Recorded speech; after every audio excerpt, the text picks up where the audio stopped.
We're live. We're live, huh? How does this thing work? My first live stream. So this live stream, the t-shirt sponsor is Slice.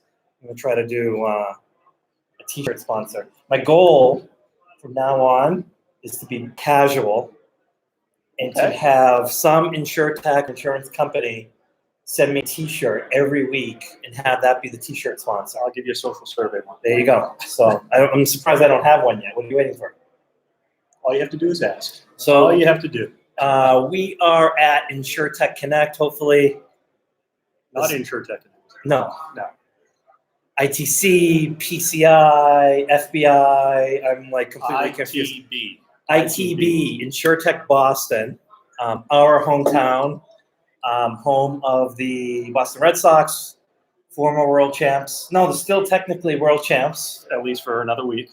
Another day. Well, potentially. Yeah. Super Bowl champ, Reigning. New England Patriots. The best lobster in the world. Maine might have us beat. Maine's Boston. Okay. I'll accept it. That's the way I see it. So you'll hear some background buzz. We're going to leave the door open and see what kind of riffraff trudges in. So hopefully Alan and others aren't going to allow me to hang myself and just sit here and struggle with trying to figure it all out on my own. So I don't think I had the chat set up, so I don't know who's going to be watching. Does that tell us how many people? Let's take a look here. We're new to this. Well, I've done this before. You have a different setup than I have. I feel like a caveman lawyer. All this technology, it's so confusing. I can't understand it. I'm just a simple caveman. Yeah, that bothers me that I can't see that, though. But nevertheless, this is my first Insurtech Boston. You've been here before, right? This is my third. Okay. And I was at the first. And they've had 6, I read earlier. I think there were 6 over the past 3. I think they were trying to do 2 a year. Okay. Yeah. And so what am I going to expect here today? It's a tremendous networking event. So I think Alan was saying, Speaking of the devil, are you live? Here we are.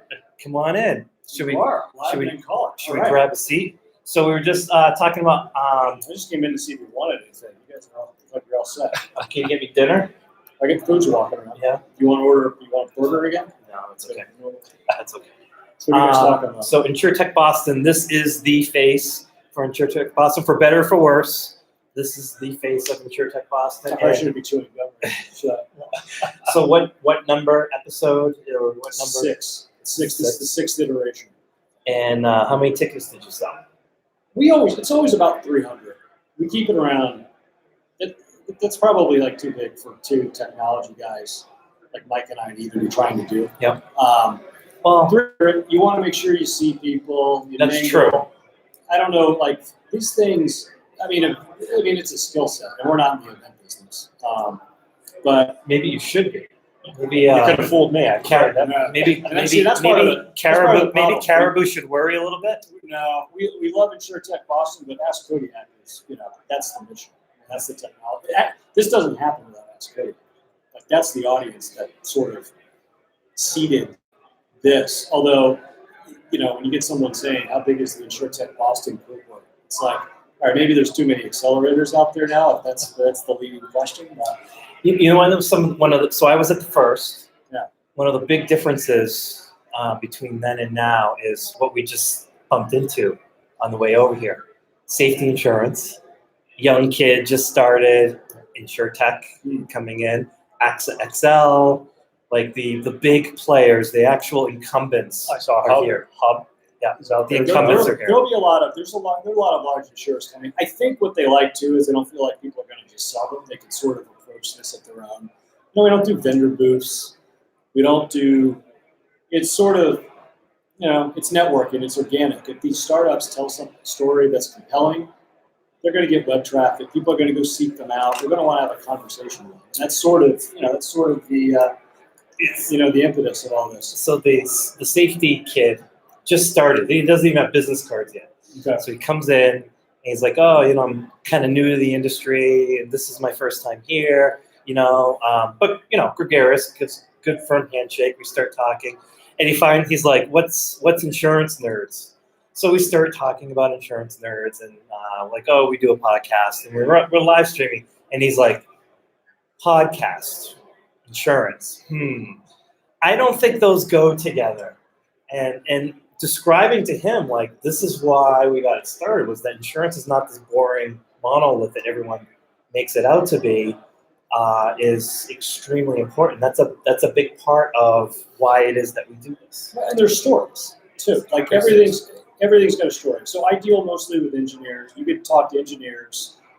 It's like all of us who hire engineers, it's the same problem. It's like, they're always looking, whether they think, well, it's hard to recruit for insurance technology. It's if you work at Google, Amazon's trying to get you, or these folks, like, you're always, it's more about the problems and the opportunity, which insurance has like a lot of operational, challenging engineering efficiency problems. If you're willing to sort of understand the value chain. Do you want to get in here on this? This is live streaming, man. Oh, is this? Yeah, we're changing this from the Insurtech Boston to the Ask Kodiak podcast. That's right. So Okay. introduce yourself. My name tag didn't do that for me. What's going on, Mike Albert from Ask Kodiak? So Are we actually live streaming? we are, and I think we have 3 people watching. Dude, there's a few. So But there's only one thumbs up. That's if 33%. you're watching this and you're part. one of the 3, please give us a thumbs up so we know you're alive. You need help? Because there's only 1 thumbs up. I do need help.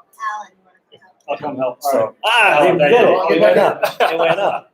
Oh, they got the thumbs up. Just We got the thumbs up. So let's go back to the beginning. Yeah. Why'd you even get this started? No idea. No, just kidding. So we started our business in 2015, and starting a business is really, really hard, and you need like a support, And we were really lucky to have found a bunch of people that were willing to just sit and listen to us and give us ideas and talk shit out. And say, that works. Shit, That crap. works.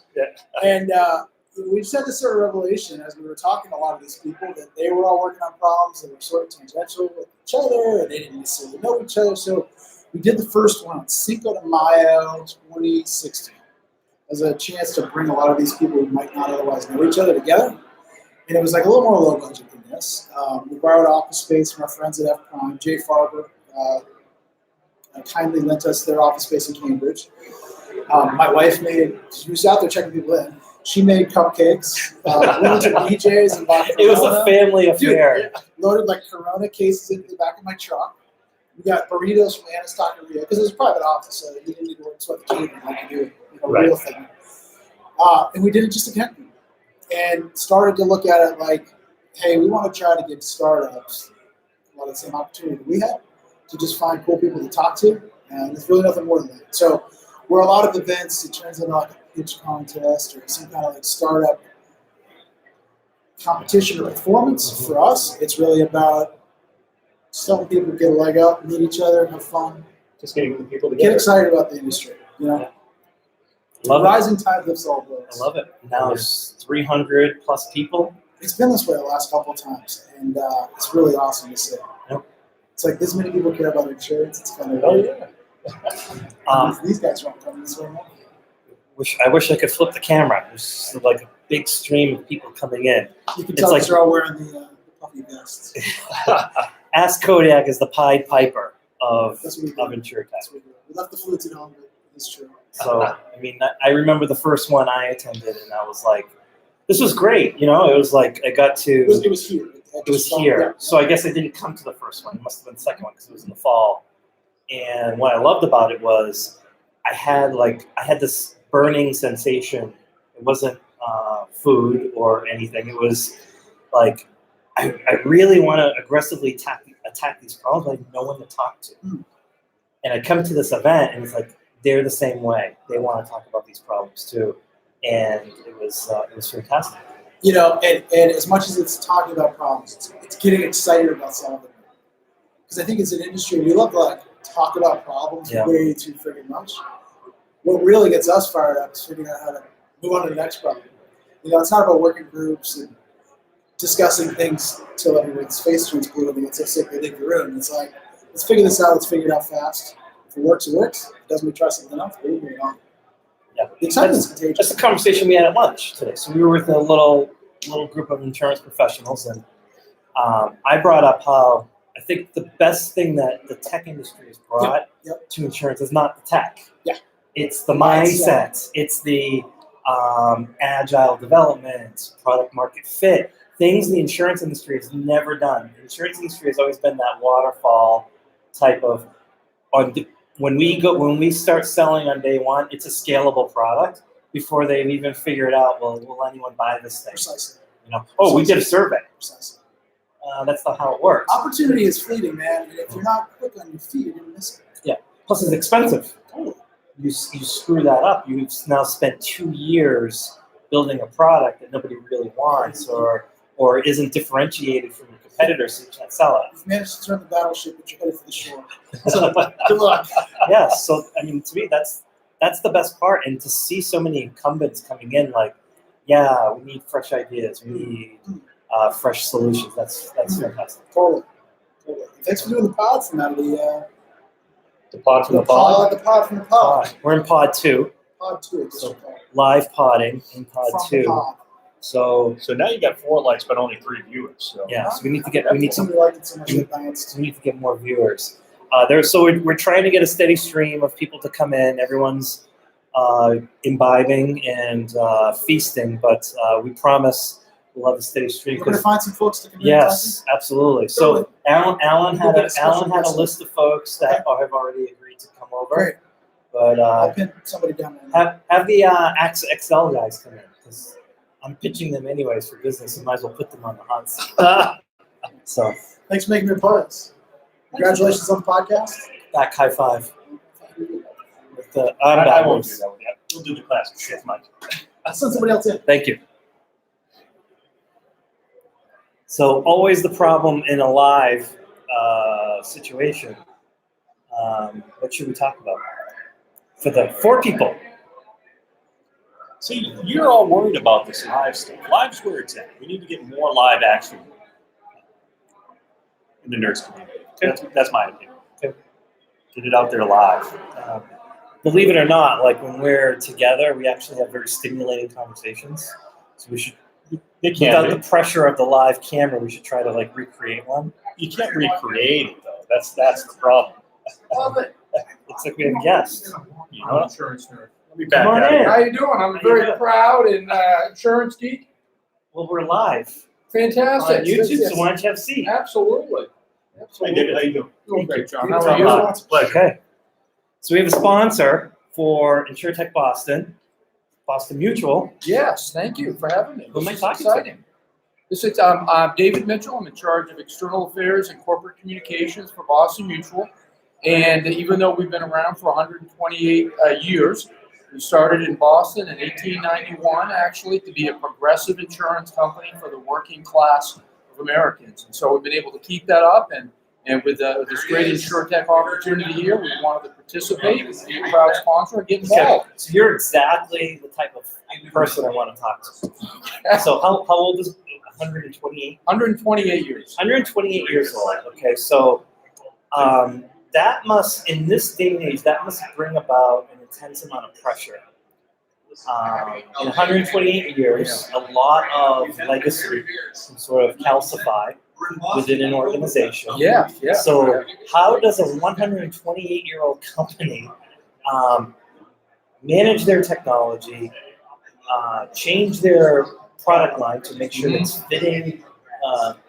I don't want to use the word millennial. That's kind of cliche now. Young professionals who are digital natives, not used to the old way that life insurance was bought. And just the culture of the organization, to be able to adapt quickly when you have so many competitors who are young and nimble. You asked a great question, and you seem like you're rather well educated about the issues facing the insurance industry. And you're spot on, because as an insurance company, when you make a promise to pay a life insurance policy, it could be next year, 10 years, 30, 40 years. We have policyholders that are 50-year policyholders with us. And so it's important that we still maintain the infrastructure to support them which of course is systems based on the technology side, but just as important is to make sure your people and process line up with that as well. So how have we maintained or been able to stay relevant? And I think we have a very progressive president, Paul Toronto. He's been president for almost 8 years now, and he's really driven us in our thinking to challenge ourselves with every decision we make. And so I know we talk a lot at Insurtech about the ecosystem that we all have to operate in, the value chain and all that, but the real I think secret sauce of this is to constantly challenge yourself to make sure every decision you make lines up with all the others, and you break down your internal silos. So any organization, even if it's 10 years old, will develop silos within its operation. And so you need to break those down. And so we're constantly iterating, not just on the technology side, we're actually releasing a new enrollment platform that's proprietary to us at the beginning of the year. Quite excited about that. So that's an example on the technology side. On the operational side, we are constantly looking at our management and team structure and making sure our HR department, that team really engages in the onboarding of new employees, as well as actually helping current employees on their journey, on their path within the Boston Mutual family. So we have a great brand, which is family matters no matter what, and it really speaks to who we are, and it speaks to the fact that when we were started in 1891, our founder wanted to build a progressive insurance company that served working Americans. I mentioned it before because we so hold ourselves to that. So what I do is look at the fact, I look at that legacy and I flip it. And I say, instead of just look what we've inherited, I say, okay, that's wonderful. However, now we have an obligation to leave a strong legacy for those employees in the future. So that's how we approach a lot of that. So you brought up the technology and the exclusive proprietary platform. Yeah.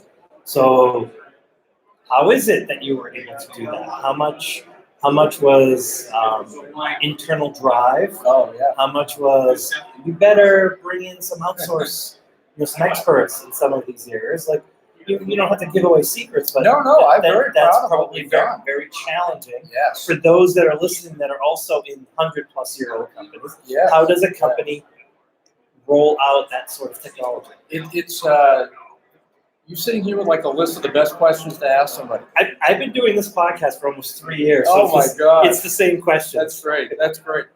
We've actually, several years ago, as part of the iterative process for our organization, our president, CEO and chairman, had really identified that we're not a technology company.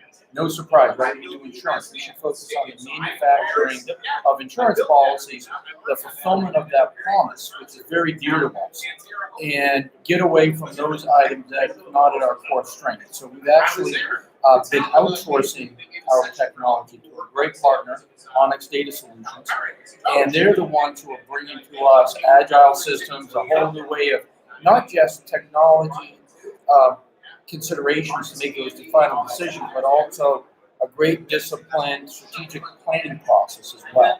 Yeah. And so that's provided the framework for us to be able to now embrace those new technologies. So I'm not going to sit here and say we're a big technology company. I'd say, yeah, we've got a great partner. Yeah, and I think it's very important, ultimately, for an insurer, because the solution for them might be to keep it in-house.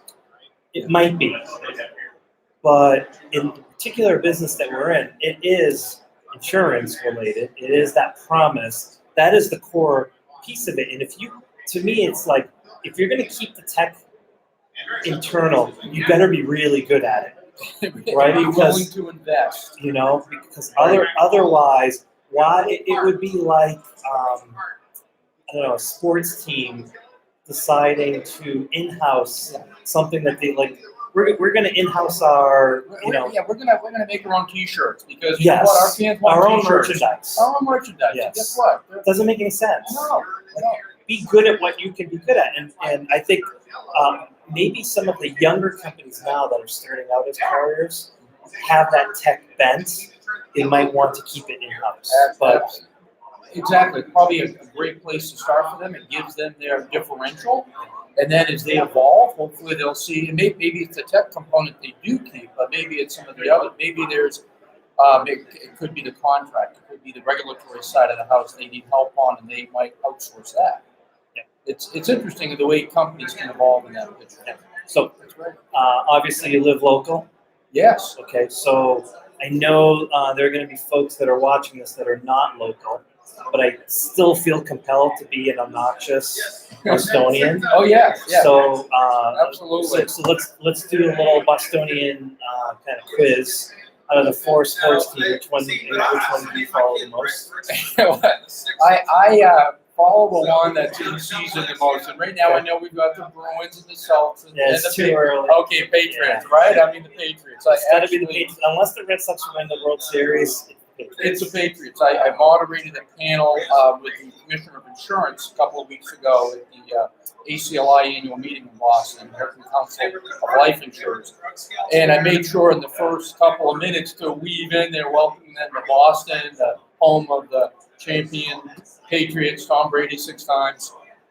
Way to go. I love it when you go into Logan.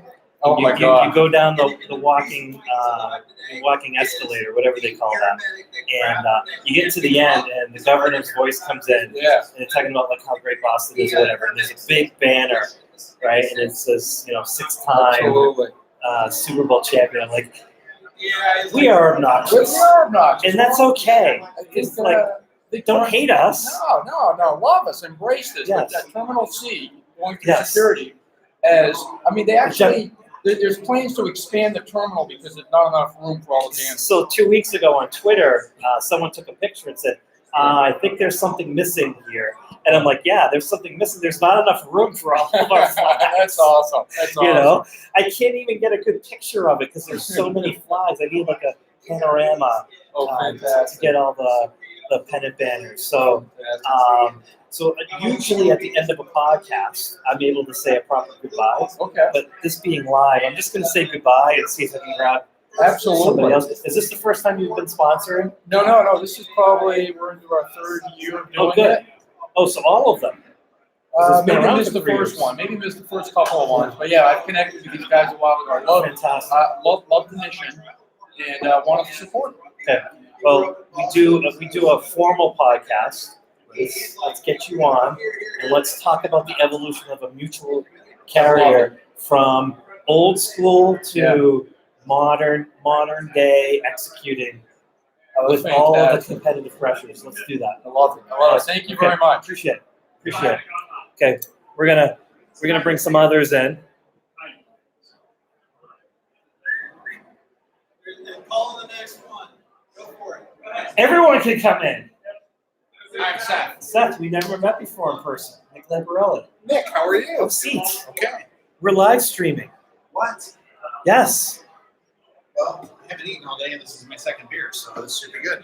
This is going to be excellent. We'll get some nuggets out. I don't know what we're doing. They say go down there and talk to Nick. I'm like, all right. I've Come on always over. wanted to meet Scoot him. over. All right, great. Yeah, we talked about you this afternoon. Were you ears ringing? No, what happened? I'm talking about Zinc. I'm talking about the atomic. So come on over a little more so that the world can see you. Hi, world. And so I was like quizzing him, like, so what's that doing? Explain this to me. And it got explained to me. But now let's do it for the audience. So just for the audience sake, who are you? My name is Seth Zaremba, prisoner number 5. Oh wait, hold on. Get it. I don't know if the mic's picking up all the background. Everyone's screaming. Yeah, so Seth Zaremba, Zinc. I have an agency in Cleveland, Ohio. Started from scratch 11 years ago. Yeah, dead scratch. And out of that was born The Atomic, which is our new entity, which was kind of a technology solve that we were struggling with in our agency called Neon. So yeah, that's what we are. So I learned about Neon Okay. this afternoon. Can you spill some secrets? Yeah, no secrets. Actually, I wish everyone would copy this because I think the channel is screwed if we don't figure out how to change the way independent agents operate. So I think carriers have their opinion, Insurtech has their opinion, that's fine. But unless you've got a plan around independent agents, we kind of need them to be successful. And that's what I'm shocked that there's no support around. And so starting an agency in 2008, building it, and realizing that there's no feasible way to scale on the technology that we're providing. Yeah. The way it was explained to me was it is technology that allows an agency to control and own their data in a better way. But then, because it's a network, they have now sophisticated tools where they can't actually see all the other agents' data, but they get analytics and other key information from them that's going to help them place new business, have more business intelligence. That's mostly true. Okay. So I'm glad I get a chance to dispel the rumors. Yes. So think about this. Independent agents have no means of scale. Can't scale on rent, can't scale on people, benefits, anything. So you look at people trying to solve for scale to survive, right? So you see the top 20% have taken private equity, increasingly from China, and they're buying up agencies and they're scaling on volume, right? And the big brokers are doing that all over. The bottom 20% are scaling through aggregation. So they're solving scale by making people adopt the same systems, the same service center, the same carriers, and maximizing, and that's how they're going to scale. So you've got 20 and 20. 60% of the marketplace has no means of scale. Think about that. How will independent agents survive if 60% of the marketplace has no means of scale? Who's in the 60? Like, can you give me like an upper and lower bound of the type of agency that would fit in there that can't quite they're not big enough to execute and get private equity to participate, and they're too big to participate in the aggregate? I think it's actually the top 10% of all like kind of pieces of the pie. So if you look at it, 75% of the independent agency distribution is below 1.25 million in revenue. So if you look at like the top 10% of 150 revenue or 350 revenue or 500 revenue, or actually the top like 9% is like 5 million in revenue above. So you've got a massive piece of it that has no means of scale. And the top piece of those are looking for scale. And what I would say, and what I came to find out in my own agency, is data is a means of scale. There is a way where if we can share information together, leverage intelligence and motors that we could not otherwise use by ourselves, because we don't have the number of customers, the number of interactions, that we can come together and scale on things like that. And I think that's a smarter way. Because if we scale on that, first of all, we don't have the cost of money. And secondly, we don't give up independence through aggregation. So if we could work in a system, and this is what we're building, where we can aggregate anonymized data that's standardized between agencies and use that collectively for artificial intelligence, machine learning, unstructured data, structured data, and distribute those insights to agents in the moment when it matters. So the thing I've come to believe is data does not matter unless you can change a behavior. Hey, here's information, Nick. Great. I know something. Data's like oil. Until it gets refined, it actually doesn't have any value. Until you pour it in your car and punch it, you've done nothing. Right? It's just sitting in a barrel somewhere.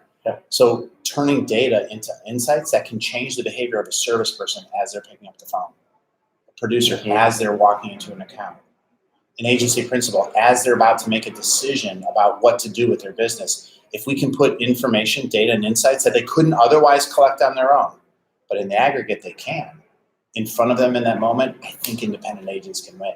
I think we can scale on data. So how important are carrier partners to the execution to this? Yeah. So you think about an economy, right? The cycle of things.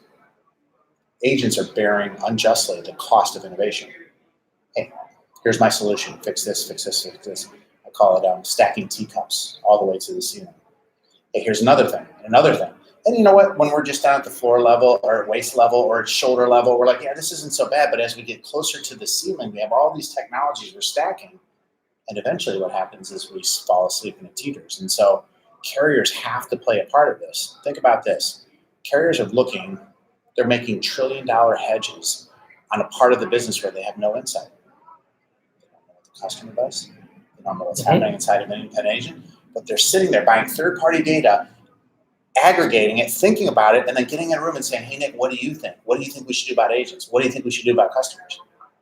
if we can provide them access to that data of what actually happens with the customer through marketing or prospecting or sales or customer experience, well, now they could, with data-driven decisions, they could create products, services, pricing schedules, coverages, things that they have no idea about. And when you talk to carriers that have a direct distribution, they would tell you that customer interactions are good for at least 20%, 20 points on total volume. Think about that. A $2 billion carrier could jump 20 points by seeing the other side of the coin. Yeah. That's crazy. And they always want to get closer to the customer. But in the independent channel, you really can't. Yeah. But with this, they can. Yes. So come inside my agency, see why people respond to a campaign, see what's working from a successful campaign management standpoint, see what my producers are working on, see what my service people go through, see it in the aggregate, see it by carrier, see it by policy type, see it by customer type, see all of that. So now, instead of making $1 trillion guesses, hey, what do you think? I don't know. What do you think? Hey, let's split it in the middle. Why not actually know what happens on the other side of the channel? Yeah. It just makes complete sense. Yeah, I love that. I've been following the trials and travails of Sydney Rowe and all of that. But, that's where the question from the carrier standpoint came up, because I saw one video where you're pitching to one, and I imagine it's, one thing I just don't understand, and this is just a general statement about the entire carrier position, is that insurance is a difficult sell, right? Yeah. I'm not sure why they think like somehow there's a magic bullet and they can magically get closer to the customer. Yeah. I don't think they can. I think there's a handful of carriers that have some sort of financial edge, like a Geico. It's like we're just cheaper, and you can come through us. But otherwise, like, your independent agents are your sales force. Why are you not partnering together? But you see this everywhere in the insurance space. You see, and it's something that I harp on a lot. Like, I see the underwriting team never talks to the claims team. Oh, we talk to them. Yeah, like once a year. Like, you guys should be integrated. The actuarial team is like over in the corner, buried in their math books or whatever. They don't talk to anyone else. And the sales is a separate sales, not only separate from the insurance carrier, they're separate from marketing, and it's like there's no cohesiveness to that. So it's all broken silos. Well, you know how this was? I'll give you the perfect use case because I lived it. So we had a carrier come out in August of a year and say, here's what we want you to sell. Okay, great. So we built all sorts of marketing campaigns within 7 miles of our agency, homes over 450, credit scores over 690, mortgage free, kids under 12. We built this whole thing, and we start pouring thousands, tens of thousands into local marketing, Facebook groups, postcards, geofencing, all sorts of stuff. We're gangbusters growing on this thing, and they come in, they're like, yeah, this is really tough. I'm like, what do you mean it's really tough? I got 35,000 in this campaign. We're doing exactly what you told us to do. They're like, yeah, we're losing money. We're actually pulling the plug on that. I'm like, what do you mean? Like, yeah, it turns out that's not good stuff for us. I'm like, well, wait a minute. We've been planning for 6 months. We've created content. We've deployed campaigns. We've got salespeople. We're doing all this stuff. Like, what do you mean you're done? They're like, yeah, we're pulling the plug on it. Now, how does manufacturing with independent distribution not talk about these things? Yeah, and I think with your technology, it's because I've worked on the carrier side. Yeah. No slight to those carrier people that might be watching this. I'm actually thinking they are now almost incapable of product development, and I think it actually there has to be a better play of ping pong back and forth with the distribution side. It doesn't mean you have to listen to everything the distribution says, like, I need this, but because they're not talking, I think insurance companies are making products to some vacuous population that doesn't really exist. Someone carved up some numbers, and there's as Michael was just here, we talked about agile development. Like, there's no agile development in insurance. There's no systematic approach to product market fit. That's what we're trying to bring to the table. Like, we need to push information back up and say, you need to listen to us, but look at all this freaking insight. Make your product, like, let us be part of your product development cycle. how do we not do it? How do we not? How do we not do it? Anywhere. So it worked back in the day when the customer was just like, hey, Nick, we have to train you how to buy insurance and you got nowhere else to go. By the way, I've got 101% of 100% of the market share. So you're going to learn my system. I'm going to teach you how to be a customer. It worked then. But now the customer with their cell phone has more power than driving most agencies and carriers. Think about that.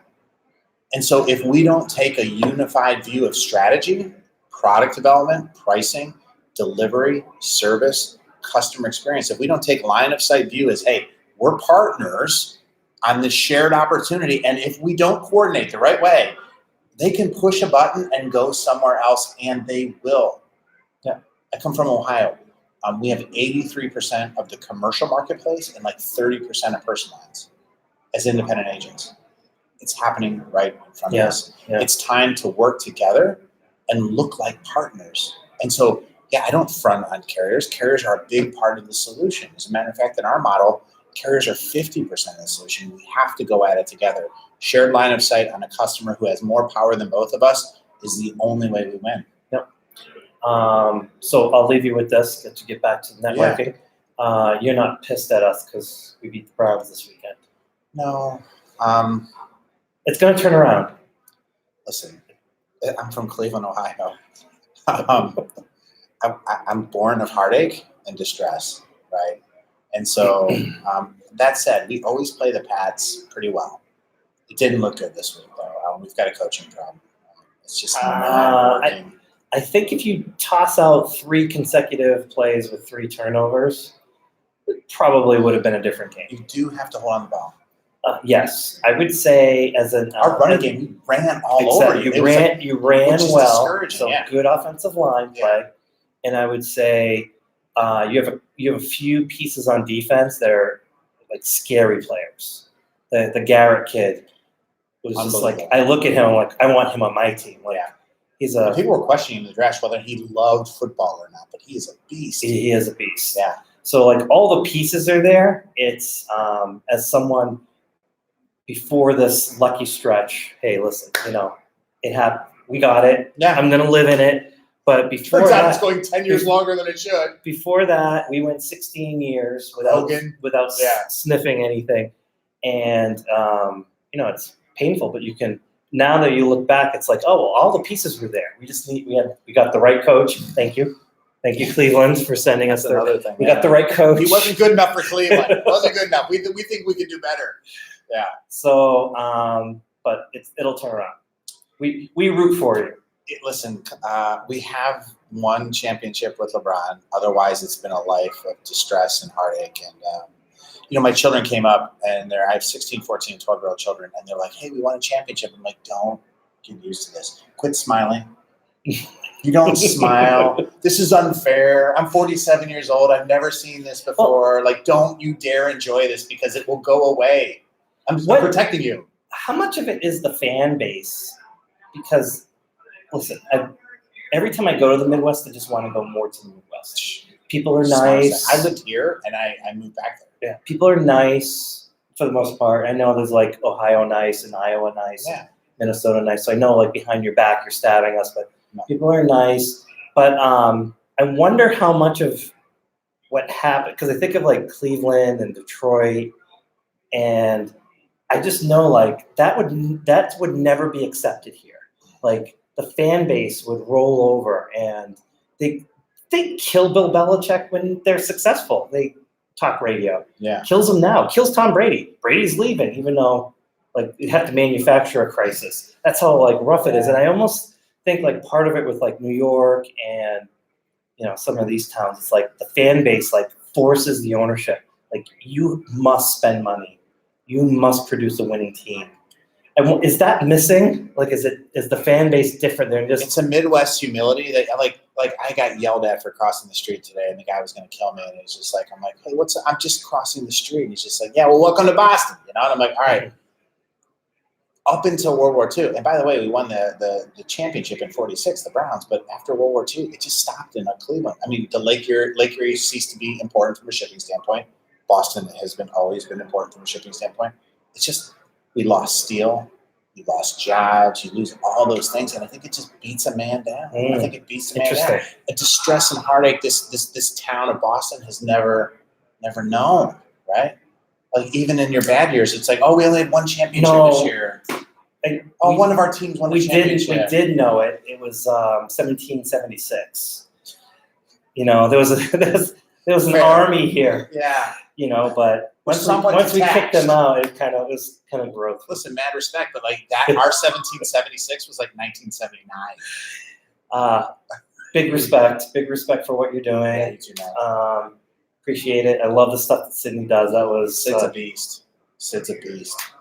Phenomenal pickup. Like, you see these talented people, and it's just like, man, they get associated with the right outfit that understands what they have. Sky's the limit. She's making a market. She's, first of all, teaching the industry that data matters. Secondly, agents should be able to use and own data, and that the channel could benefit from that. So she's making a market, and you couldn't do it better than her. So appreciate it. Well, enjoy your beer. Yeah. Enjoy the conference. It will turn around. Big smiles. Tell your kids, smile. Hey, I'll take that. Yeah. So we got 5 people now. 5 people. Yes. We will package this and send it out to everybody. So, Oh, that's okay. but we only have 4 thumbs up. So if you're new and you're watching this, give us a thumbs up so we can make sure that this. Cheers. Yes, exactly. Cheers. Cheers. Cheers. Oh. I'm gonna go grab somebody else. So hold right there. Don't go. There's a dude waiting out there. Yes. That's good to go. Yes. Paradiso. You're in, Paradiso. Someone come in. Here, I'll get Chris in there.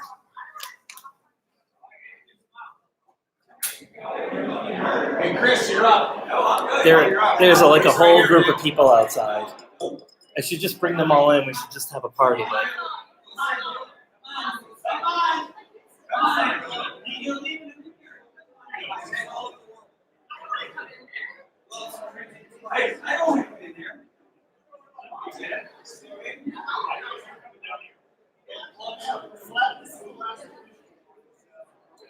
shy people. Come on.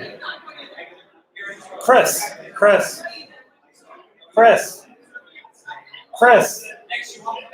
Come in. Only for a minute. Yeah, sit. Say hello. We're live. There you go. Nice to meet you in person. I know. Appreciate I that. feel like I already know you. Yeah. That's the great thing about with social media is we get to interact so often. It's Isn't like it amazing? I already know who It's you funny, are. somebody just said, hey, I know so much about you, but I haven't met you in person. It's pretty cool, right? Yeah. So we're live. Hi, everybody. Introduce yourself. Chris Paradiso Insurance, small agency out of Stafford Springs, Connecticut, and just love social and digital. Yeah.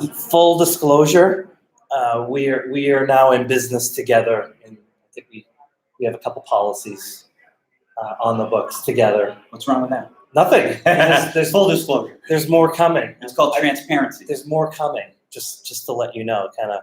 I just love that you're here. What an excitement out there. Are you kidding me? I know. It's when I say buzzing and we see a line out the door, I mean, this is fantastic. So you drove up from Connecticut just for this? This and course. super excited to hear Carmichael, who does a rating system for small commercial. Huge fan of theirs, so wanted just to be able to be up here and connect with them. They're here? They're speaking tonight. Okay. And, I'm just a big fan of his and just love what they're doing for the independent agents. So Frank Setner's here. It's just amazing, good people. 300. I mean, this is outside of ITC and some of these other conferences. This is amazing, considering we don't have a dedicated. And the crazy thing is, there's a line out there saying, "This is where insurance nerds is, dude." Yeah. I want to. There's a line out there. I want to come in and see you. Oh, It's pretty well, cool. Let's get them in. It's, but I say, well, someone. I was like waving people on. Nobody wanted to come in. I felt, I don't know, shunned. Yeah. Amazing event. Hopefully people get involved. Agents need to get involved. Agents need to be here to learn about this stuff. So that's what we've discussed a few times now. And you just had Seth on. Is there a more impactful person in the insurance space right now? The type of problem he's trying to solve is massive. But you know what? The approach that he's taking is He's going to do it. incredibly creative. And the little that I know about him, he has that particular drive. Yeah. and connection that he can He's gonna actually do it. He can actually get it done. There's no ifs, ands, or buts. I mean, you talk about a guy, I'll go to war with him. I mean, the guy is just leading the way, and he's going to continue leading the way, and we agents are going to get better. I love it. Love it. Love it. So Thank you. awesome. Appreciate it. Yes, more business coming your way. Appreciate it. Good night, everybody. Okay. And I hope to see you at the next Insurtech. Hopefully, Boston, Hartford. Hartford's got a great For one next week. next week. Maybe we'll live stream that as well. Why not? It's another great event. Okay, so Stacy, I'll see you will there. see me there. Yeah, I'll be there both days. We're going to get the next person in here. Send somebody in. Anyone.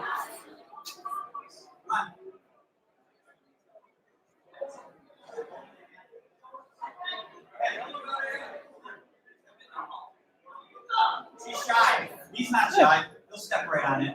We're live. Hey, it's good to see you. How you doing? Fantastic. What have you been up to, Nick? Live streaming. So, Hey, guys. Introduce yourself. Rob Erfurt from Acrisure, and I help producers fill their pipeline and make more money. It's hard to beat that elevator pitch. So You got to practice it. It's got to sound natural, it does. or else people go, that doesn't sound natural. No, it sounds natural. And then obviously the question is, how do you do that? Great question. Yeah. So a couple ways. One, I help them identify what their specialty is. You got to have a specialty. You can't be a generalist. Two, I help them come up with their messaging, like my value proposition. They need a value proposition. Three, we build a list of prospects that fit that niche. We don't want them spraying in 30 different industries. Pick 2 or 3.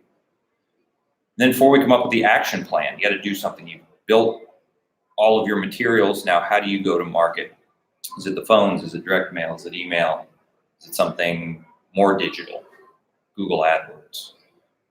Where do you want to pick your attacking point? And then from there, it's just motivating lots of activity, massive amounts of activity. Mm-hmm. And the more activity, the better the results.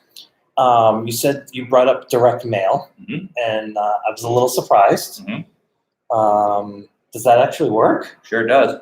So let's talk about that. I think that would be very useful to the audience to understand all of the different ways you can connect and reach a potential customer. So how about a case study?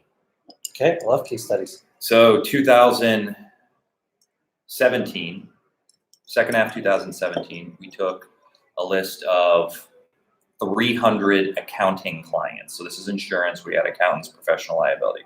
So you know what? They need cyber liability like everyone else. So we sent them a letter in a yellow envelope that had a red stamp on it that said urgent, and it had our letterhead. And then inside the letter had our letterhead, and it said, we're making you aware of all these cyber attacks that are happening to accountants in the area. We mail merged in their first name, their company name, their first name, their title, and the city they were in. And we sent that out and said, go to this web address to get more information. And we had 94, 97, something like that of the 300-ish reach out to us for more assistance. It's interesting. If you put urgent on a letter, the message has to be urgent too, right?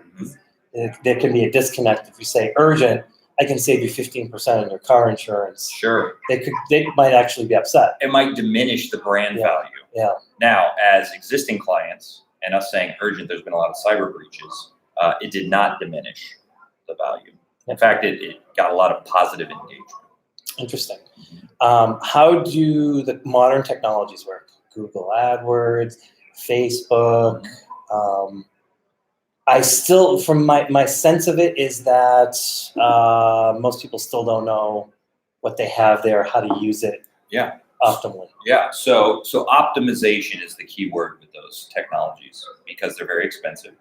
The insurance space has made it very difficult for a mom and pop or even a regional retail broker to compete in the ad space, the digital ad space. So I think insurance AdWords are like some of the most expensive you can buy on Google. Absolutely. We played with it for a while and it was too expensive. So to get in car insurance, for example, that's over $100 a click. And that was in 2018 when I gave up.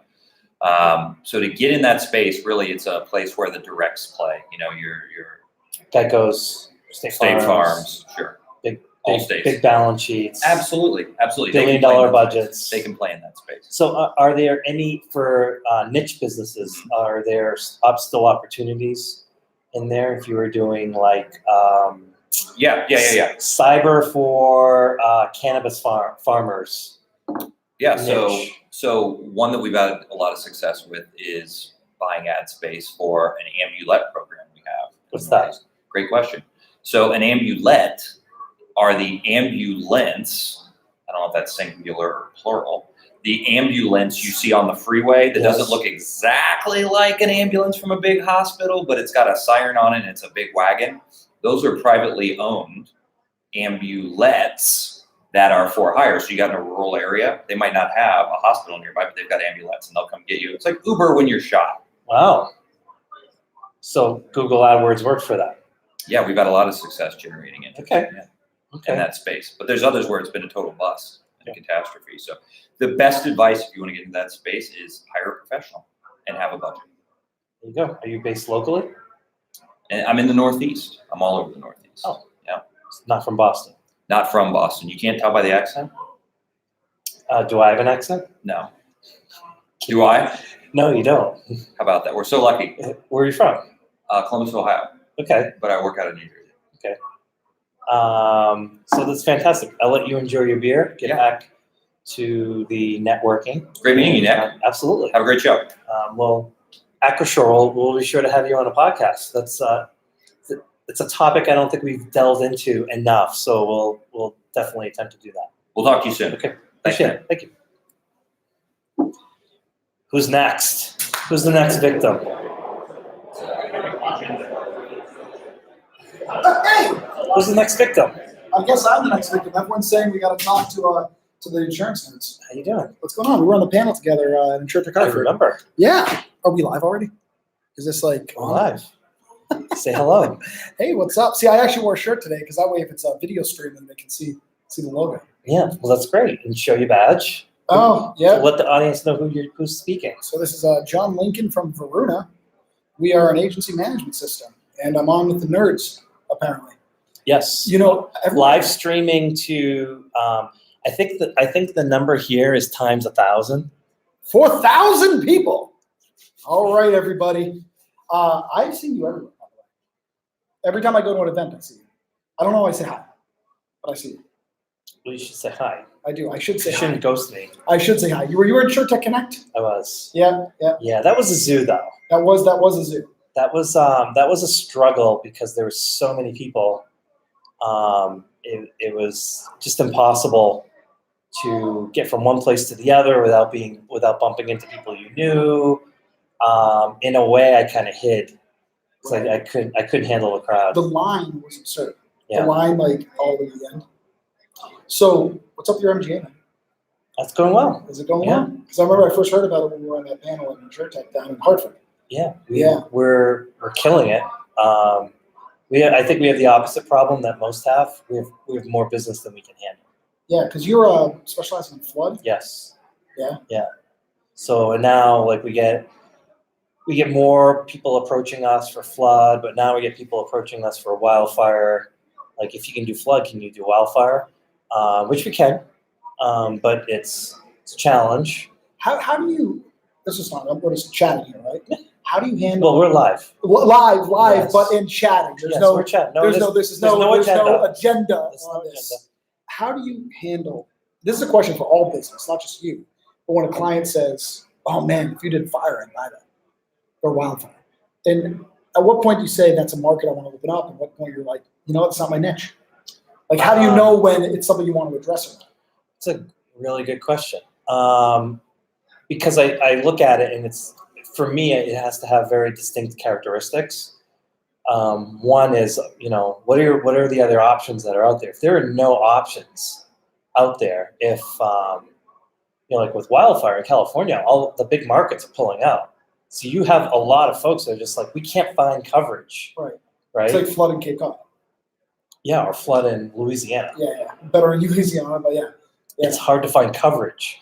And so, okay, now my thought process is, well, is this a temporary phenomenon or is this a a bigger, more lucrative potential solution.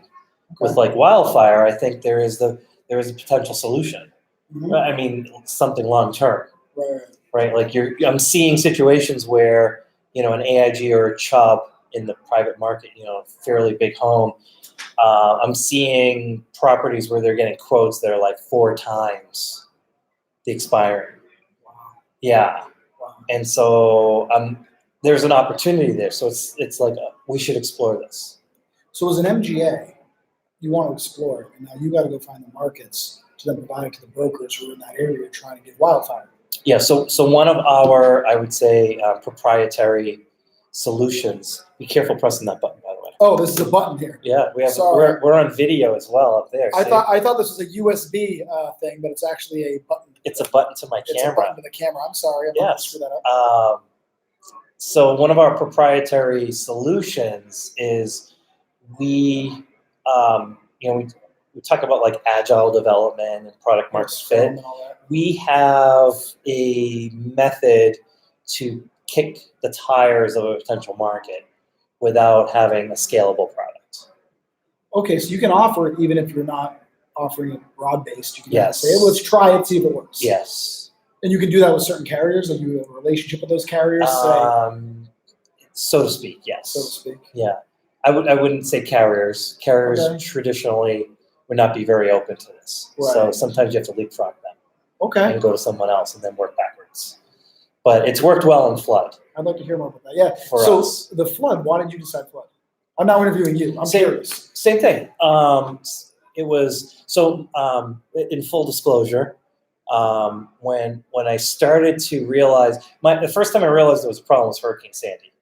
Right. So I lived in New York City at that time, and I recognized like this is all screwed up, right?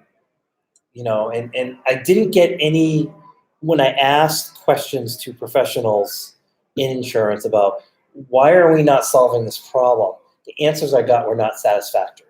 So I would say, you know, why can't a traditional carrier offer flood?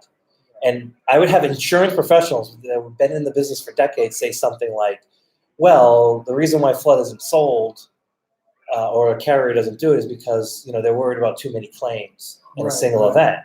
And I would always come back and say, well, if that's the case, why are they writing wind coverage in Florida? Right. That's a disconnect. Like Yes. that doesn't make any sense to me. Yeah. If the flood thing's true, then the wind thing is true. Right.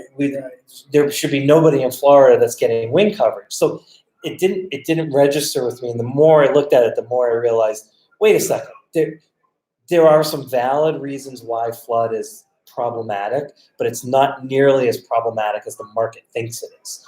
Well, yeah. So in your experience working with the carriers or talking to them, do you think obviously they want to make data-driven decisions? But do you think sometimes there's emotion involved too, or just Completely. bias? No, they don't want to make. They want to make data decisions, data-driven decisions. They want to do that. They can't. Similar to how a stock investor wants to buy low and sell high, right? That's very easy to say, and you can look at all the numbers, but at the end of the day, if the market crashes, everyone runs to the hills simply because the market crashed. So, but ultimately, it's a person making a decision. If all the data in the world is someone says yes or no. Yes. And it could be a bunch of reasons. Like, you know, we've approached carriers and carriers have said no. And one of the reasons is they're scarred.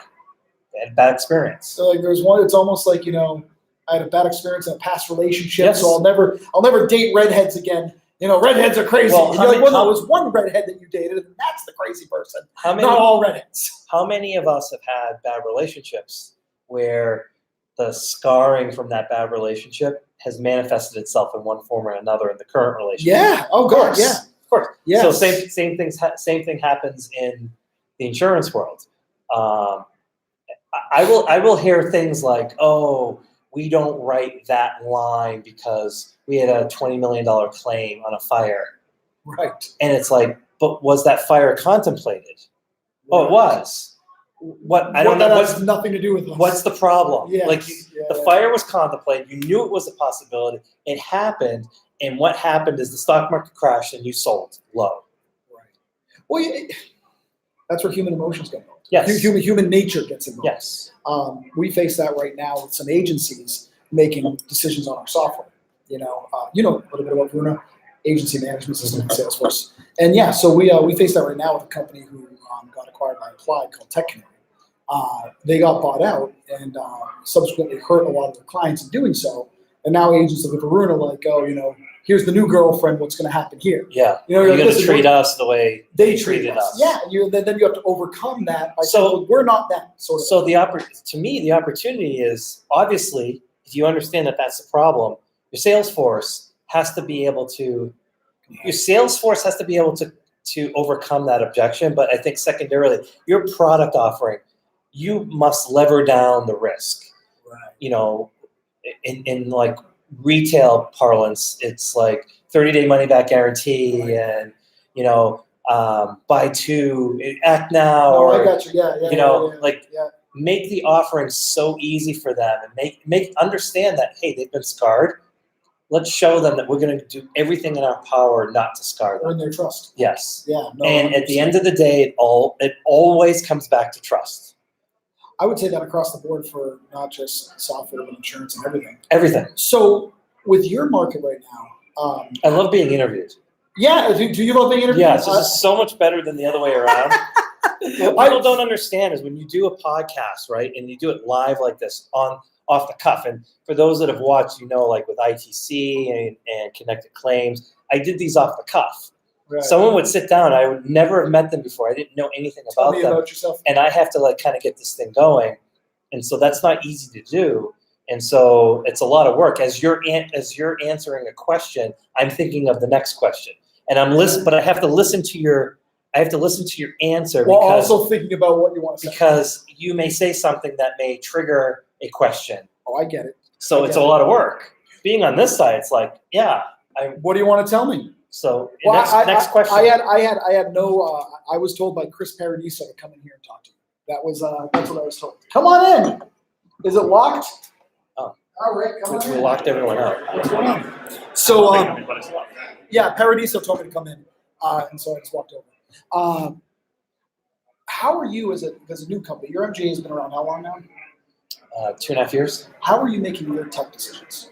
Because you can throw money at a million things instead of $1 zillion, and you got to decide as a company when do you spend money, when do you not.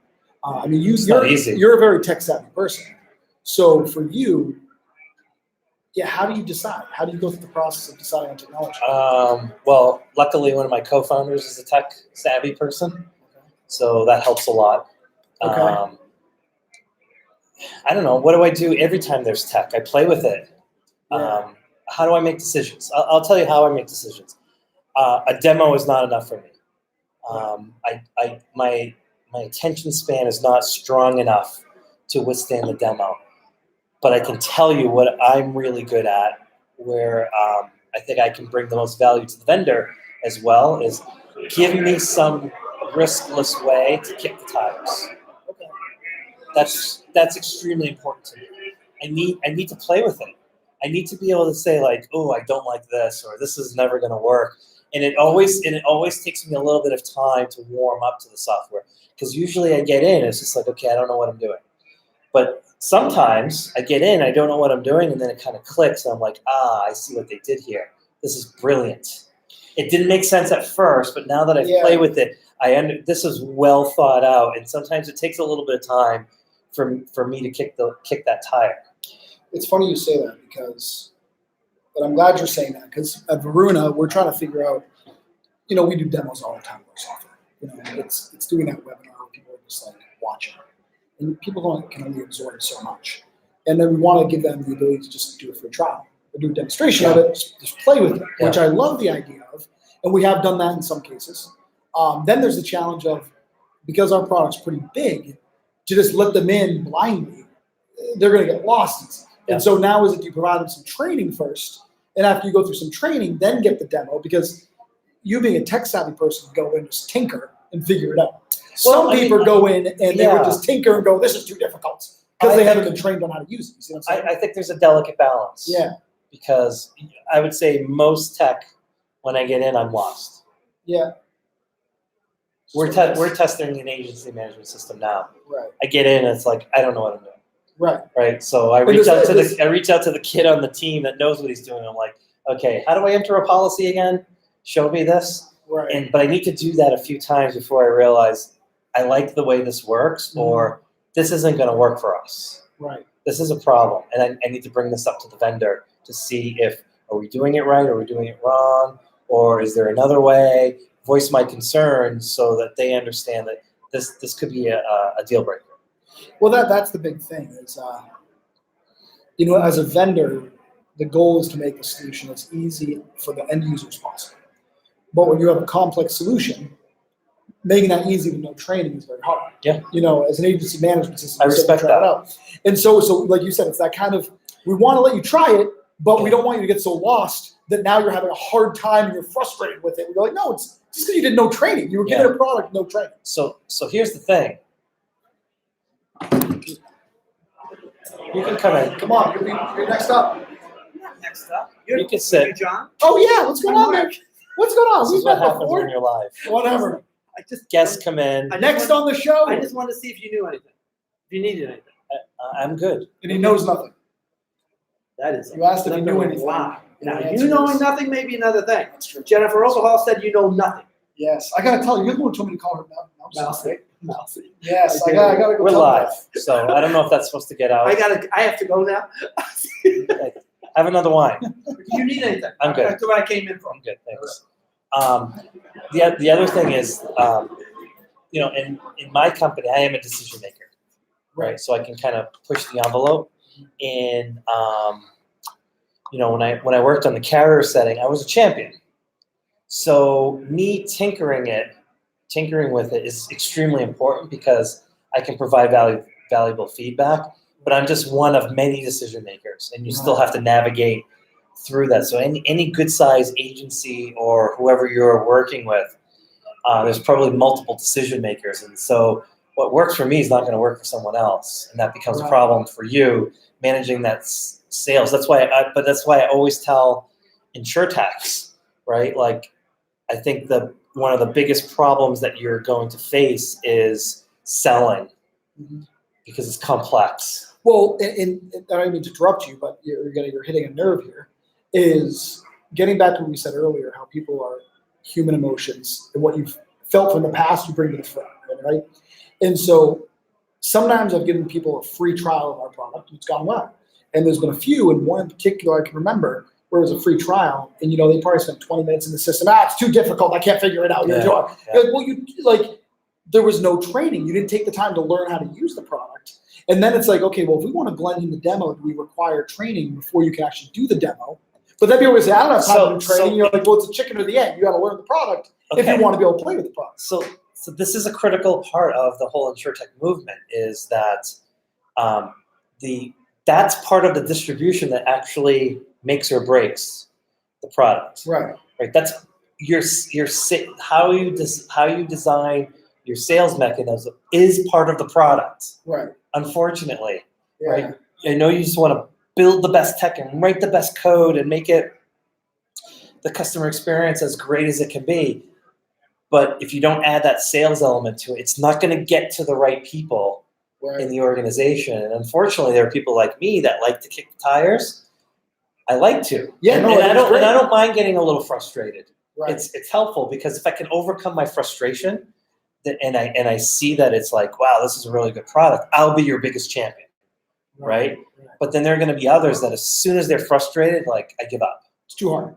And so some of it will depend on the culture of the team, which executive you're talking to. Does this exec have any tech experience? So all things. And I think the sales element is part of the product. It's part of it's the packaging. Right. Right? And if the packaging's not good, look at how much effort Apple puts into the packaging of their product. It's part of the product. Oh my God. You open a new iPhone. It's perfect. Part of the experience. Yeah. I just got a new Mac Mini.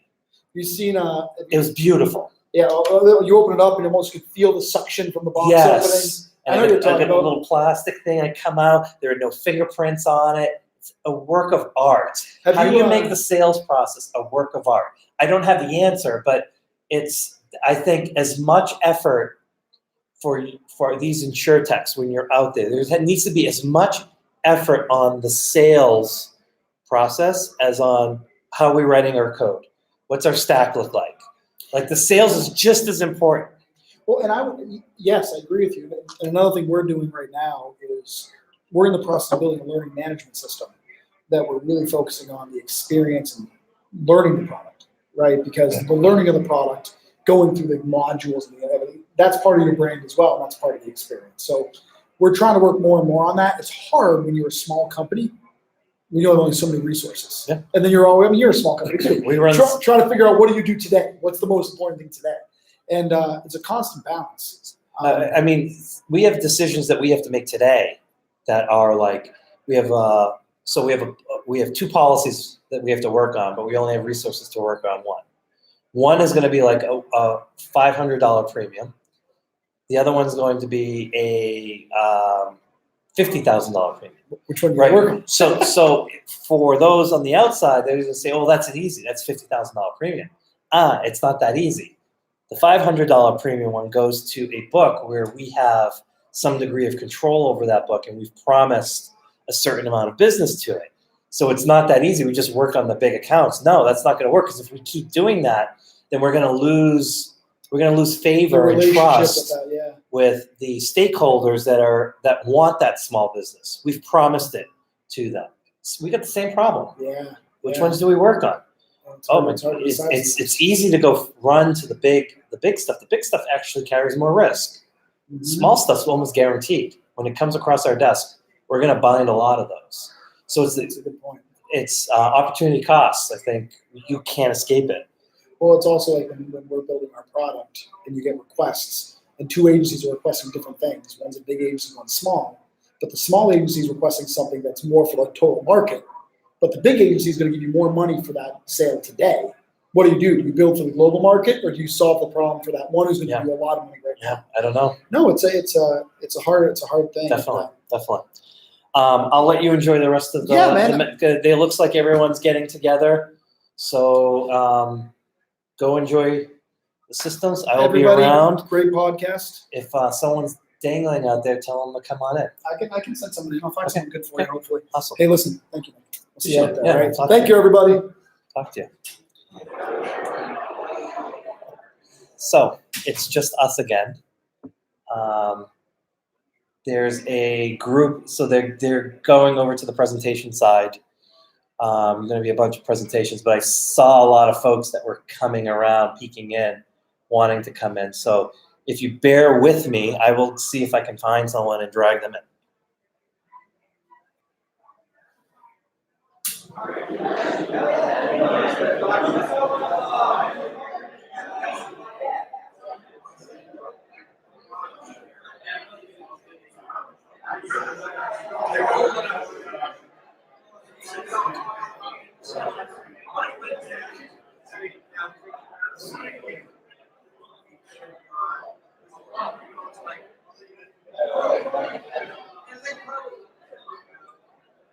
I came by a couple times and you didn't seem to have a line going, so.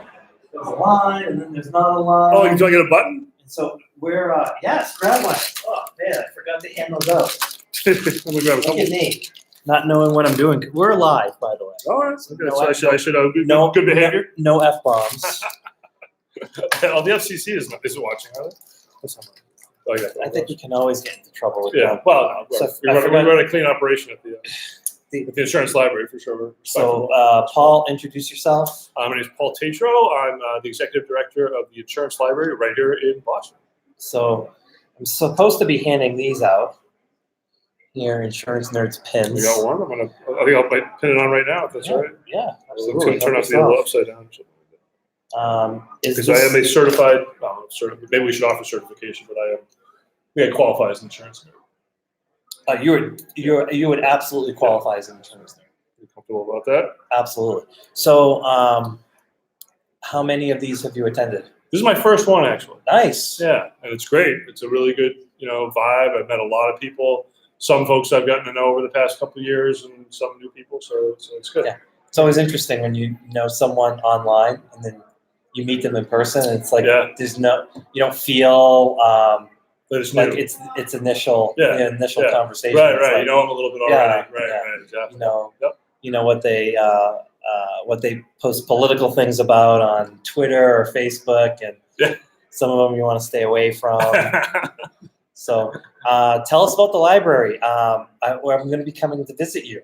Wonderful. Monday with Carly. Oh, good. Yeah. So we are frequented by insurance nerds.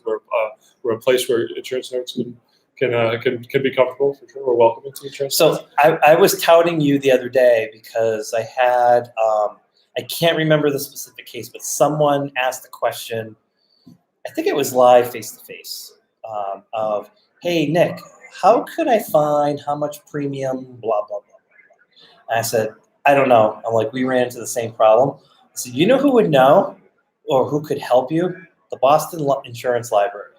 I said, they have a research team, and I think they are an underappreciated asset because you have resources. So like a lot of this information is aggregated and accumulated, but nobody knows that exists except for these researchers at the library who have access to it. Yeah, so we have two full-time librarians on staff who've been there 16 and 18 years respectively.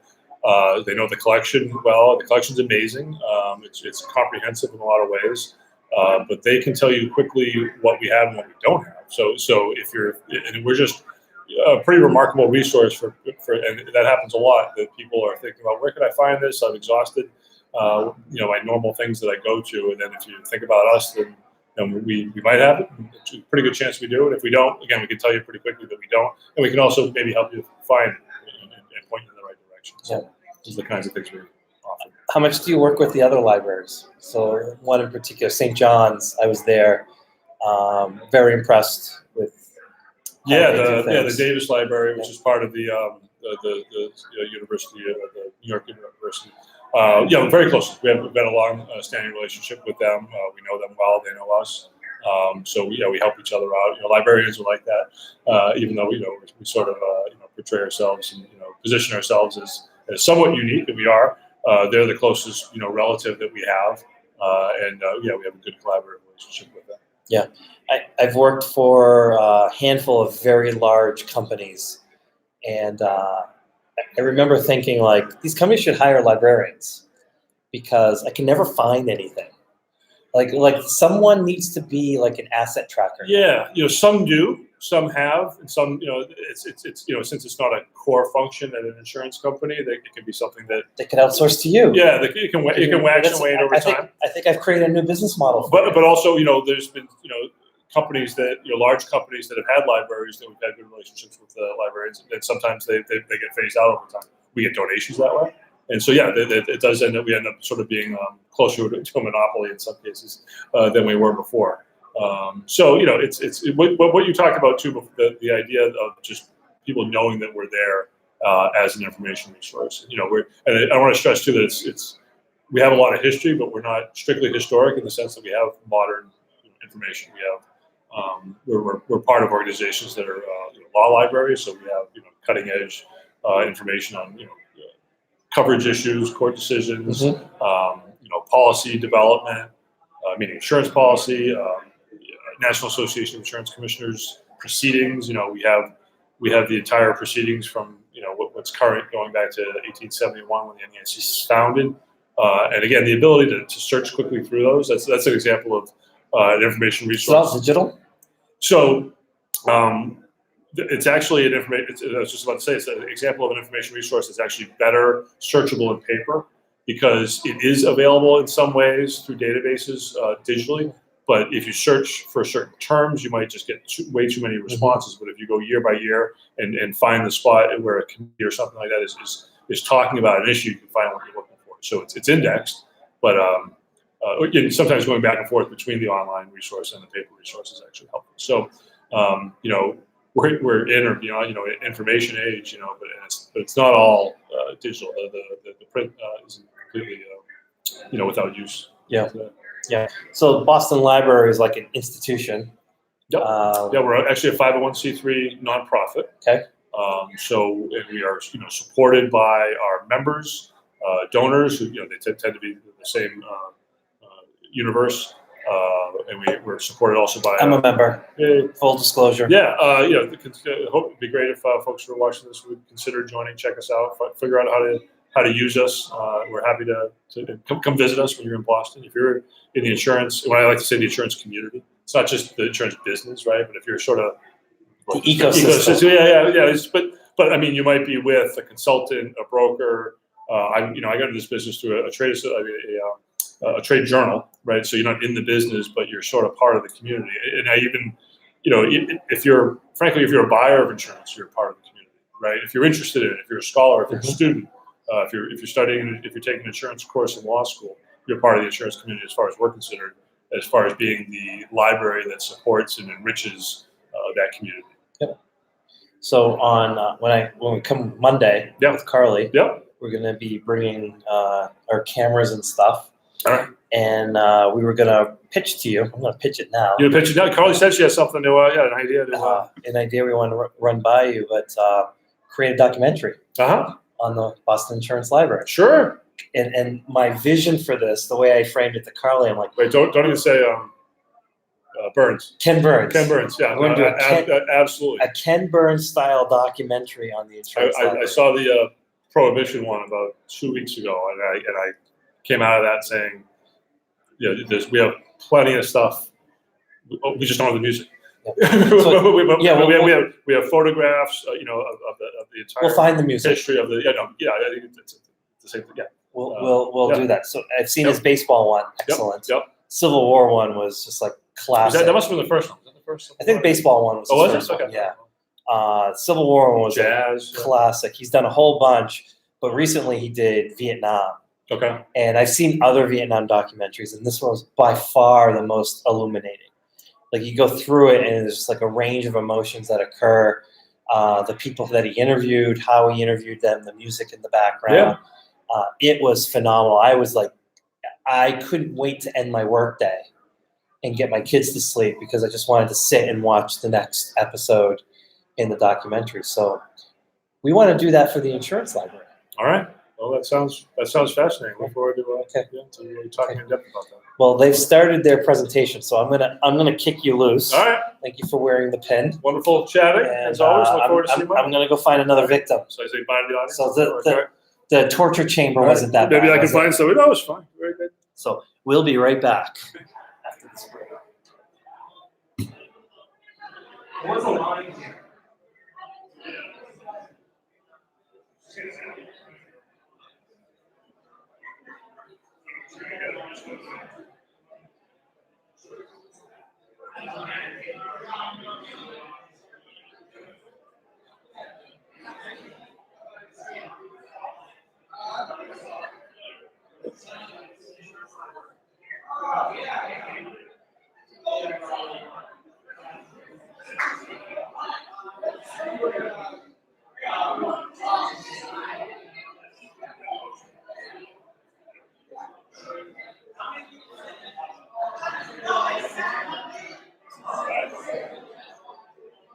We're live streaming.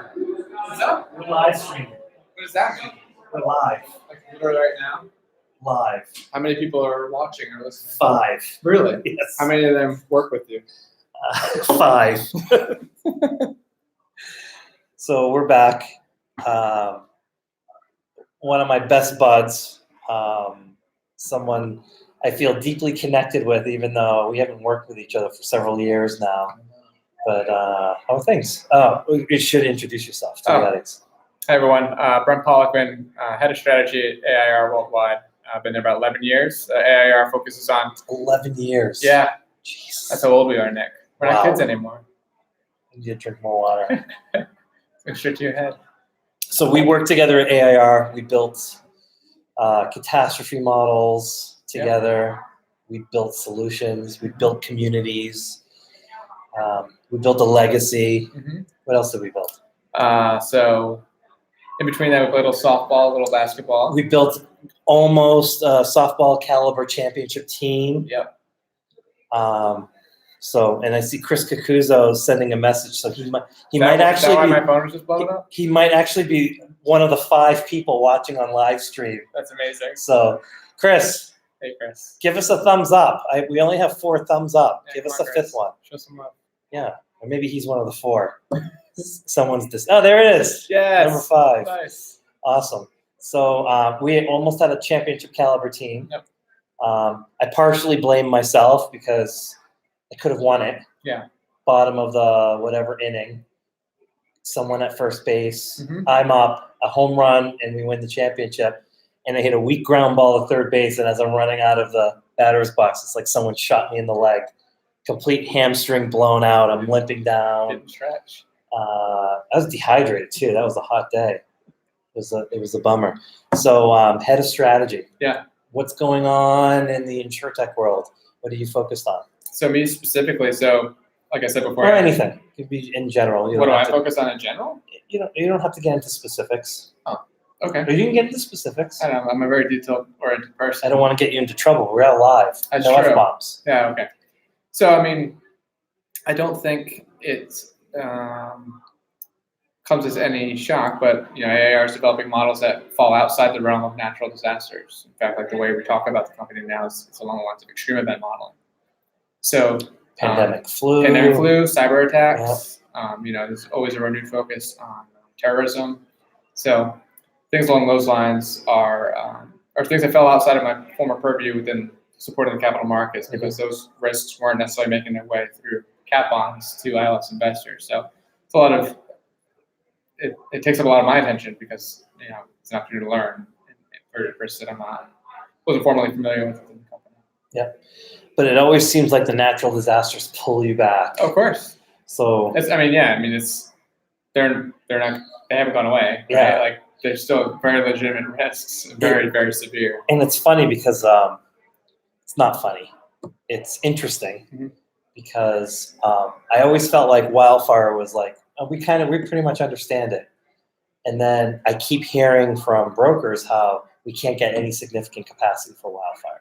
Or the models are broken. And I'm like, is it the models or are you just writing too much business all in the same spot?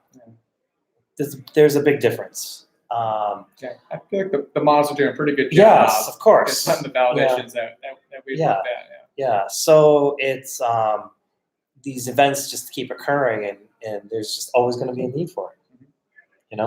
Cyber though, I've been more interested in that space, but I actually don't understand it very much. Yeah.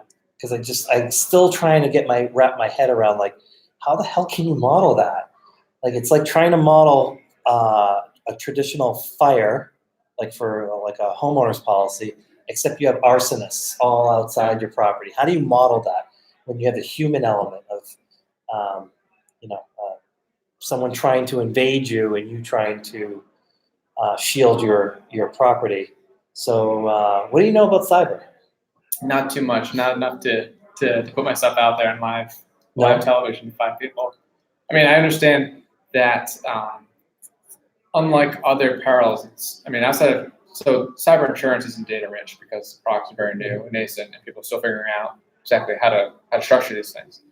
But cyber transactions, like actual information sharing, over the interwebs, if you will, is very data rich. So it's we're taking different approaches to what you've seen in the past in terms of physical modeling to supplement, data poor perils, like only having 100 years of reasonable hurricane information, and augmenting that with science and what we know about the way hurricanes form and things of that nature. So there are some aspects to cyber risks that lend itself well to newer modeling technologies that are more conducive to data-rich type problems. Yeah, I didn't understand anything you just said. Yeah, it's complicated. That's probably why I don't understand it at all. I mean, I tried. I'm far from an expert. I bet Chris Capuzzo could probably explain it to me a little bit better. Yeah. What do you think? Ask him how data standards affect modeling. Oh, is that from Chris? Yes, or someone. I don't know. Or let me call in and ask. That'd be cool. Do you accept call-ins? I don't know. It'd be good to have a discussion. Google. I don't know how this works. I feel like You don't know how your live stream works? I feel like Caveman Lawyer. Are you familiar with Yeah. that? Oh, this technology, it's so complicated. I don't understand it. I actually don't understand it. I think I would have to end the stream to reset. Don't do that. I don't even have chat up because I thought like, if people start chatting, it might get weird. So people are texting. Unless Chris wants to call. No, my phone's busy. Call Brent, Chris. Oh, it's Micah. Okay. Micah, I would say call my phone, but I'm actually using my phone to actually record We this. can do this. We can do this over the instant message. Just taking the time to ask. So, what can you elaborate on the question about data standards? Kind of big ask on some of the type. We're new to live streaming, so the Yeah, next time I do this, I will kind of iron this out a little bit. By the way, Micah Cooper is my go-to guy for blockchain. Okay. He's the guy. Where does it work? He has his Insurtech is his company, but he's been doing creating platforms and management systems for insurers for probably decades, right, Micah? Awesome. Just give us a nod. No. So I mean, I guess I can take from the question that was posed and maybe just sort of try to speak to it. So the question was, how do data standards influence catastrophe models? Yes. Yes. Oh, excellent. So data standards, in terms of catastrophe models, there are including cyber, could potentially. Yes. To Yeah. some degree. I'll say yes, because we had one of our first steps in creating the cyber model was to create the cyber exposure data standard. It was to create the framework and the data fields necessary to capture that we felt would be best to capture at the point of underwriting in order to feed the catastrophe model to produce the appropriate risk analytics on the output. So, cyber data models are coming. Yes, they're here. So Micah and I have actually been talking about Accord. I think there's an Accord conference here. Yes, I'll be going tomorrow night. Okay, so the problem I always had with Accord is I thought Accord tried to be all things to all people. It's tough when you do that. And so the data standards just got out of control when it came to that. And so I don't know what the solution is. It's above my pay grade to try to understand that. But it seems like with cyber, data standards could probably evolve over time. Like for earthquake and wind constructions, the data standards are kind of in a box. Right. There's not a lot of evolution to that. But for Right, cyber, the I threat bet, doesn't evolve as quickly. Yeah. Seems like it's so. Micah, I think the data standards for cyber, you would probably know this better than me or whatever, but are going to probably evolve as well. So we should talk about that. And I don't know. I need to live stream better. Where's your prep? You can't prep live stream. Of course you can prep live stream. You can't prep live stream when you don't know who you're going to be talking to. Just figure out every single person that's here and what they do. 300 people. Yeah. Do your homework. There were supposed to be some people to come in, but I think everyone that kind of signed up, I don't think not a single one has actually showed up here. So this is all off the cuff. That's my talent, is just talk nonsense for now an hour and a half, which is longer than I thought I would go, because I was pretty sure that after an hour and a half I was going to kind of cut it loose. I haven't had dinner yet. I'm still drinking water, not beer. Did they brought you any appetizers? Had they brought any? Yeah, No, they've been passing apps since. Yeah, well, they ignored me. So I'm starving, dying. Sorry to hear that. I'm gonna die on live YouTube video. So this is how I Maybe 3 entertain. people. We got 6 thumbs up. That's true. I'm actually gonna package this and send it out as a traditional broadcast. Mm-hmm. So it works for live stream now, but AIR once told me that they only get about 28% of something. I didn't see the whole question. Yeah, that's. Sorry, it came in as a text. Let's see. They give the ellipse. I hope it doesn't break my live stream. So it's Micah. They would like in modeling. Oh, I think that's true for any modeling firm. This is in terms of claims data for validation. Yeah, or whatever, anything. I think there's always, of course, when you're building the model, there's always I wish we had more data. Of course. And you do the best with what you have. And then One of the key aspects to building a successful model is that the model continues to evolve and can be calibrated over time. So as each event occurs, you can see how did our model do. Hopefully it did well. Even if it did do well, did our model do the right things the right way? Even if it produced the right result, that could have been luck. If it was obviously off, why was it off? What do we need to do to kind of calibrate it? So the one that sticks out was the 2013 Japanese earthquake? Oh wait, Tohoku? Yeah. 2011. 2011. And March 11th, actually. so that was a 9.0. And there was no scientist that thought a 9.0 could occur in that northeast region part of Japan. So Well, not only that, but there was four successive slips that ruptured simultaneously, and according to HERP, scientific consensus was that was not possible. Yeah. So we're always learning. So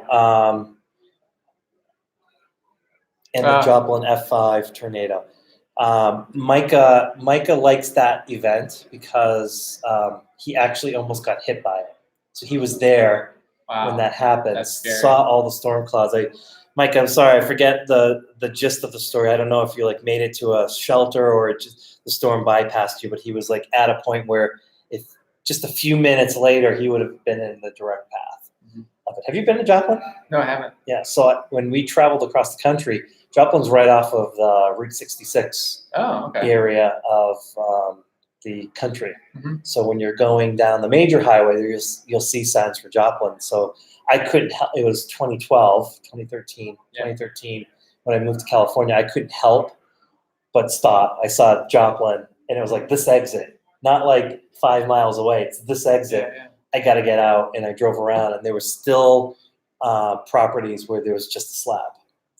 They were able to stand up all of the electrical wires, and they were all on these gigantic metallic poles because the other ones just got absolutely torn to shreds, which surprised me still because I thought after that event, why are you still not burying your wires? Why would you put it back up? Why would you put them back up? I know it's steel, but why would you do that? Why wouldn't you bury them? I know it costs a little more. When I moved to California, it took me a while to realize there weren't any telephone poles anywhere with wires hanging. Yeah. They just didn't exist because the infrastructure had thought of that. Yeah. Put them underground. Yeah. So it's just the smartest thing to do for lots of different reasons. Yep. So I'm going to go see if there are more victims out there. Good talking to you. Likewise. Thanks for having me. And if I can't find any victims, I'm going to cut this thing because I'm getting low blood sugar. So I might start misbehaving. When you get low blood sugar, it's like you're drunk. So wait right there.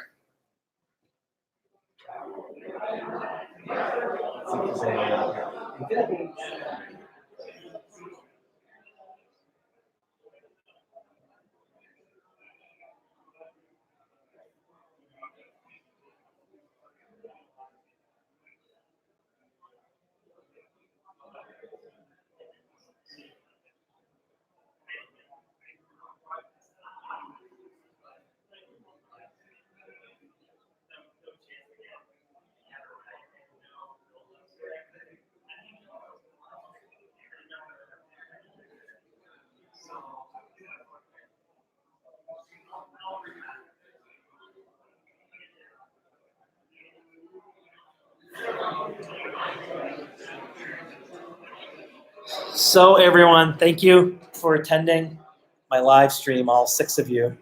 I'm going to cut this loose because everyone is there's a few people outside, but mostly everyone's in the session. Let's see if I can get you out there. I'm going to disconnect my mic so it might